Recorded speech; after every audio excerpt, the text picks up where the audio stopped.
एक बार और सोच लीजिए जी। आप घर के बड़े हैं, फैसला लेने में हमसे कोई गलती ना हो जाए।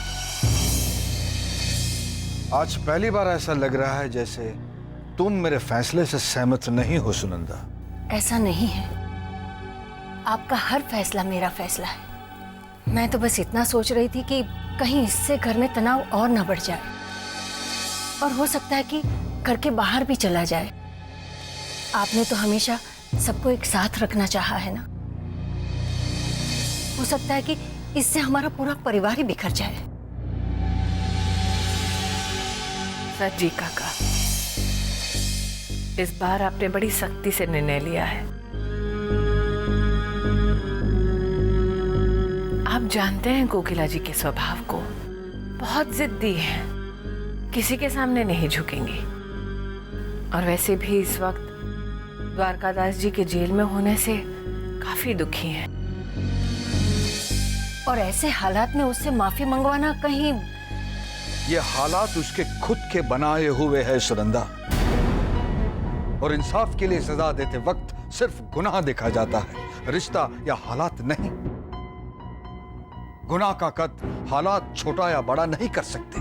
फिर भी जी काका अच्छा ये बताओ वृंदा, अपने बच्चों को न्याय दिलवाने के लिए तुमने भी ये कहां देखा था कि तुम्हारी बेटी जानकी का पति समीर सामने है?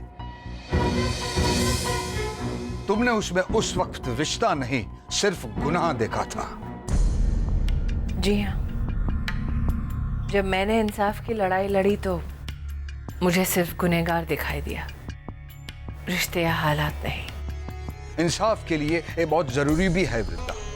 तुम्हें याद होगा, मैंने कोकिला को सिर्फ माफी मांगने के लिए कहा था। घर छोड़ने की बात तो उसके इनकार के बाद आई थी। माफी वाला रास्ता मैंने इसलिए चुना था, एक तो उसे गलती का एहसास हो जाए, और दूसरा परिवार को बिखरने से बचा सकूं। फिर इंदिरा बहू को भी तसल्ली होनी चाहिए कि इस घर में किसी के साथ भी अन्याय नहीं होता। अगर वो माफी मांग लेती तो सब कुछ पहले की तरह रहता। कोकिला की जिद के सामने बाप या ससुर झुक सकता है, इंसाफ नहीं। अगर कोकिला को इस घर में रहना है तो उसे अपना अहम छोड़ना ही होगा। आप चाहे जो भी कहें जी काका, ये तो आप अच्छी तरह से जानते हैं कि कोकिला जी माफी नहीं मांगेंगी।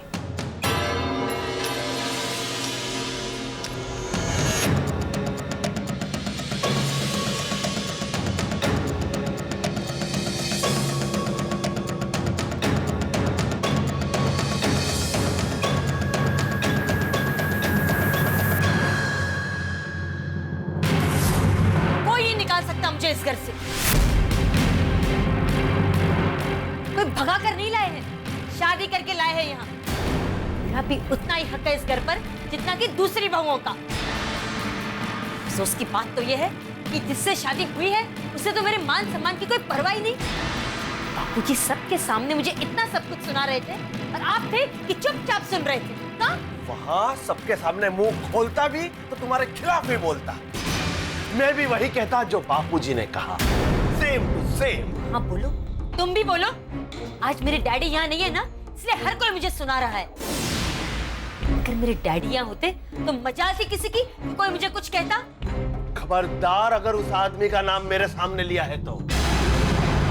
आपका दास जी, वो जब जब यहाँ आए हैं इस घर की सुख चैन शांति सब छीन कर ही ले गए हैं। मेरे पति होते हुए मेरे डैडी की बुराई करते तुम्हें शर्म नहीं आती? हाँ, तुम्हारा पति हूँ इसीलिए चुप हूँ, वरना ऐसे आदमी को तो घर में घुसने भी नहीं देता। देखो कुकी, एक बात कान खोलकर सुन लो। तुम्हारी भलाई अब इसी में है कि तुम वही करो जो बापूजी ने कहा। जाकर इंदिरा भाभी, समीर और वृंदा जी की माफी मांगकर सारी बात यहीं खत्म करो कोकी। कोकिला मर जाएगी लेकिन माफी हरगिज नहीं मांगेगी। और एक बात तुम भी कान खोल कर सुन लो, अगर बापूजी भी चाहे ना फिर भी मुझसे माफी नहीं मंगवा सकते।